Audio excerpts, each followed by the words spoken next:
സമുദ്രനിരപ്പിൽ നിന്ന് ഏകദേശം 75 മീറ്റർ കൂടുതൽ ഉയരമുള്ള കേരളത്തിലെ പ്രദേശം അറിയപ്പെടുന്നതാണ് മലനാട്. മലബാർ കലാപത്തിൻ്റെ ഭാഗമായി വരുന്ന പ്രധാന സംഭവമാണ് പൂക്കോട്ടു യുദ്ധം. ഓപ്ഷൻ ഡി ആണ് ഇതിന് കറക്റ്റ് ആൻസർ. പടിഞ്ഞാറോട്ട് ഒഴുകുന്ന ഉപദ്വീപീയ നദികളാണ് നർമ്മദ, താപ്തി. Option C. ഇന്ത്യയിലെ ആദ്യത്തെ അന്റാർട്ടിക് ഗവേഷണ കേന്ദ്രമാണ് ദക്ഷിണ ഗംഗോത്രി. Option D.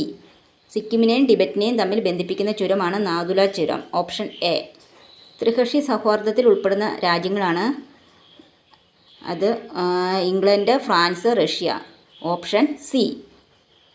ധാരാതലീയ ഭൂപടങ്ങളുടെ ഡിഗ്രി ഷീറ്റുകളുടെ അക്ഷാംശ രേഖാംശ വ്യാപ്തി എത്രയാണ്? 1 ഡിഗ്രി അക്ഷാംശ രേഖാംശ വ്യാപ്തിയാണ് ധാരാതലീയ ഭൂപടങ്ങളിൽ ഡിഗ്രി ഷീറ്റുകളുടെ അക്ഷാംശ രേഖാംശ വ്യാപ്തി.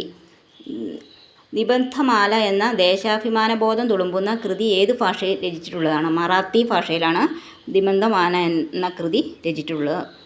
പുതിയതായി പശ്ചിമഘട്ടത്തിൽ നിന്ന് കണ്ടെത്തിയ തവള ഇനത്തിൻ്റെ പേരെന്ത്? മിനർവാരിയ പെൻഡാലി എന്നാണ് പശ്ചിമഘട്ടത്തിൽ കണ്ടെത്തിയ തവള ഇനത്തിൻ്റെ പേര്.